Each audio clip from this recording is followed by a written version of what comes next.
Get ready for this.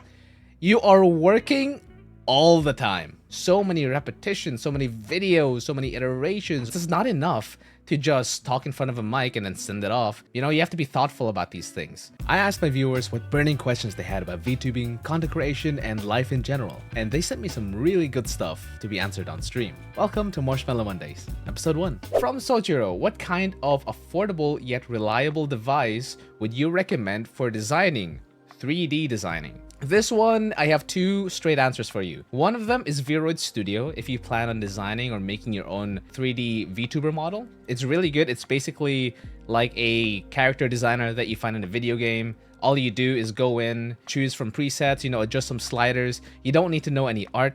You don't need to know any 3D modeling. Some of it might help you out. If you go online to something like Booth, then you'll also find a bunch of presets that you can use there. It's a very, very flexible program, and as soon as you import it into something like VC Face for tracking, then it's already pre-rigged and you're all set to go. It's literally like the easiest way that you can get into 3D VTubing. And then the other one that you want to look out for, this is if you want to become more custom with your stuff, if you want to go for more advanced things, you can do Blender. Blender is really, really powerful for the fact that it's free. It's totally free and it's open source. So that means you can get plugins, you can get a whole lot of help from the community, and you don't have to pay a single dime for it. Like, Blender is a sculpting program, it's an animation program, it's a 3D modeler, it's a rigging program, it's literally everything. It's a bit daunting at first, but it's really, really powerful. Next question, let's go. Hello, I started watching your videos and I love them. I was wondering what motivated you to start streaming. It's hard to talk to people even online, so what made you want to pursue VTubing? So this is a really good question. I am an introvert by heart. I know sometimes it doesn't seem like I'm an introvert, but I am an introvert. So I understand how hard it is to talk to people. Doing this, talking to you guys on stream and talking to other people during collabs and just getting integrated into the community would also help me break out of my shell, because before VTubing, I was inherently like a very shy person. I would not talk much. I would kind of keep to myself. I'm nowhere near the yapper that I am now. But it's funny, right? Because when I was younger, I would be super quiet in school and I'd be super quiet to my parents and like in general until someone mentioned something that I liked. And then you would not shut me up. I kept going. I was such a yapper. And I guess that's kind of what is happening now. Literally nothing has changed. The other big reason, it comes in twofold, right? This was during the time of COVID. I had a lot of crap happening in my life at the time. I won't get into details. But it made me kind of remember a couple of things. For one, I was like, I really want to connect with people again. And then that made me remember what I was like in my previous big community, Before VTubing, I was an editor for ENVs. If you guys don't remember what ENVs are, oh my god, I am so old. Or you were just so young. What kind of era do we live in right now?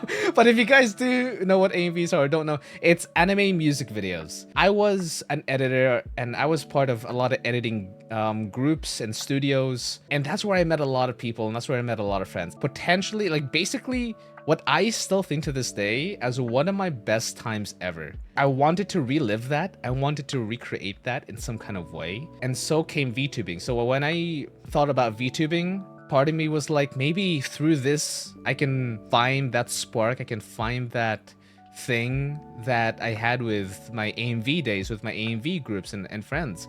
And long and behold, I did. I got to be friends with a lot of awesome creators, a lot of awesome VTubers as well. I got to make stuff that I really am proud of and I like, the same way that I enjoyed and was proud of all the ENVs that I put out in the day. And I wanted a fresh start. Okay, I'm gonna get a little bit personal. During around the time 2019, 2020, and like before that as well, before I started the whole VTubing thing, I felt a little trapped. I felt like, and I mentioned this in one of my videos recently as well, like I felt like I had to be someone else to appease certain groups of people or certain people in general.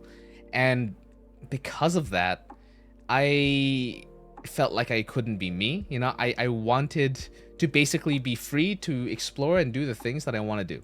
VTubing was a great segue, a great avenue for that, especially when I was just starting out, because I'm like, it's a fresh start. Nobody knows who I am.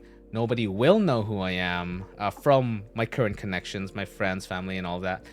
This is basically the time to live out a life that I've always wanted to live out, but never had the chance to. Does that make sense? I wanted to be free like a bird.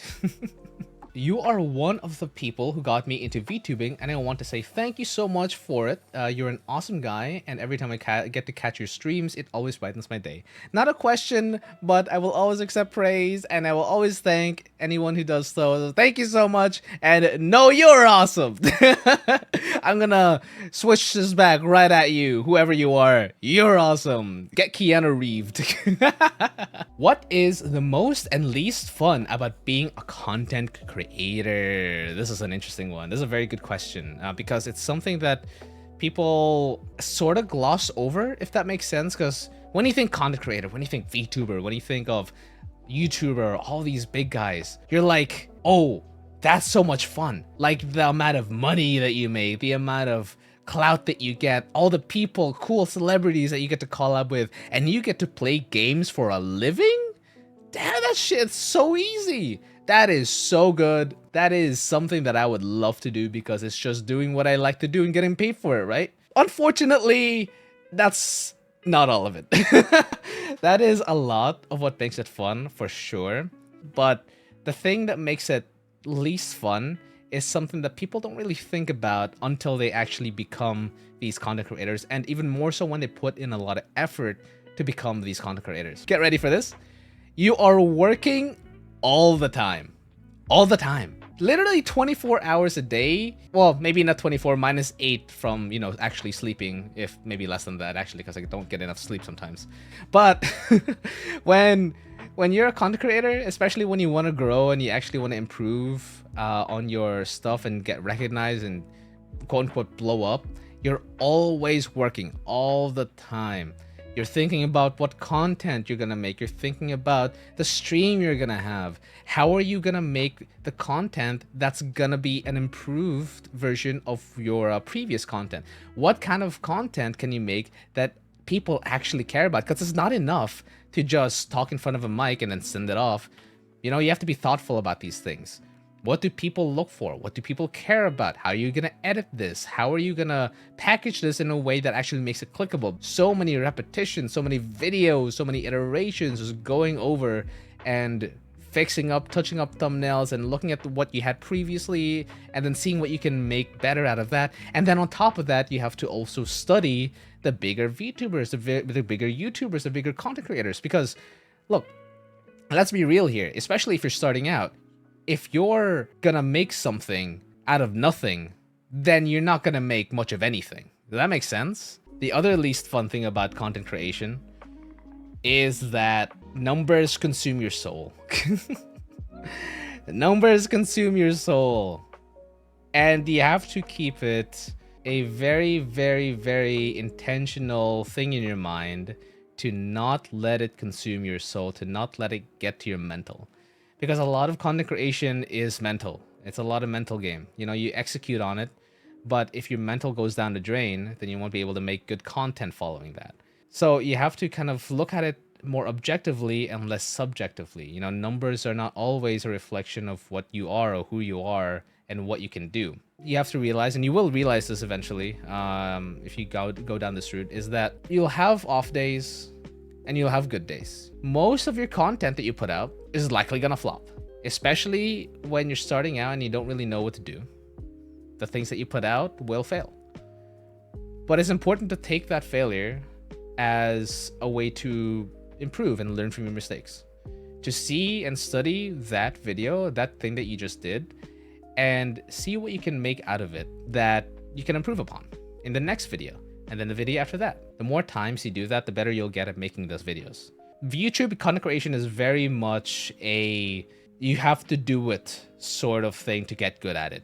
No, you have to do it to get good. By the way, if you have any questions that you want to get answered, drop me some in Marshmallow. I'll be answering a handful at the start of every stream, so come stop by, 8 p.m. every Tuesday, Irish time. See you there. The last thing that I want to touch on this question, for the least fun parts, is potentially the most important one out of all of them, because it's managing your burnout. When you become a content creator, especially as an adult where you have to work a full-time job like I do, you have to be very, very conscious about how you manage your time and how you manage your energy. Because if you do everything all at once, and I know it's easy to do because you're so excited, but if you do that, you're gonna get burnt out very quickly. And when you burn out, it's very, very hard to come back from it. You burnt the dish before you could even let it cook. You put the temperature on too high. You need to let it simmer a bit. You need to let it simmer. Treat this whole thing as a marathon. It's not a sprint. Be patient. Be patient with it. To touch on the other side of the question, what's the most fun out of content creation? Because it's not all negative, right? It's not all negative. The fun things about content creation is what makes me and a lot of other content creators keep coming back to it. It's not always about money. Heck, the vast majority of us don't get much, but we do it because we love doing it. We do it because we get to play games and interact with a chat that's passionate about the same stuff that we are. To see people and to meet people who are like-minded and you can just have fun and mess around with, you know? You make things that you're proud of, make videos that you're proud of, make streams that you're proud of, make content in general, whether that's art or something else. If I look back at this in 5 years' time, I'm gonna be like, yeah, I did that, you know? And you get to experience so many things that you wouldn't have otherwise experienced. I never really thought of myself as a streamer type until I actually did it, and then I found myself enjoying it. I never would have done streaming if it wasn't for VTubing. But it's so much fun. I never would have known I liked it until I did it. And I never would have met certain people or learned some of the things that I have. I never would have had the opportunity to go to other countries because my friends were there. There's so many things about content creation that's so positive and so fun. Even if you look at the bad things, it's still, depending on who you are, what type of person you are, it still outweighs them. And that's very true for me personally. Like, it makes me want to keep doing it because I like doing it. It's a lot of fun. And you know what? At the end of the day, yeah, I do just get to sit here and get paid to play video games. And that's pretty fucking awesome. Are you still happy with the choices you made when you just started? Old content, thumbnails, otherwise. Happy? I'm never happy. No, I'm kidding. I like to be happy about the things I make, you know, because I'm proud of the things I make. I look back at these old videos that have gotten a little bit of traction, but kind of like stalled a little bit. And I'm like, what can I do to make that better? I'm going to change the title and thumbnail and see how that does. I like to look at my old videos not as something that I'm unhappy with, because you got to start somewhere, right? You got to start somewhere. And the important thing is that you learn from your mistakes. And that's kind of what I use my old videos as a point of reference to be like, okay, this is what I did before. How can I make this better? But also, what did I like about it? Those type of things are the things that you should keep in mind and carry on to your future projects. People look at their old stuff and they cringe. You know, me too. Same. They cringe and be like, ugh, that's how I was. Ugh, that's how I edited. Oh, gross. What the hell? How did this ever get any views at all? But it got views for a reason, especially if it had like a lot of views. And that's because there was something about it that people liked. And it's important to kind of like look at that and kind of spot the things that you like as well. We have one last question, I believe, to end it off on. Boobs? Boobs.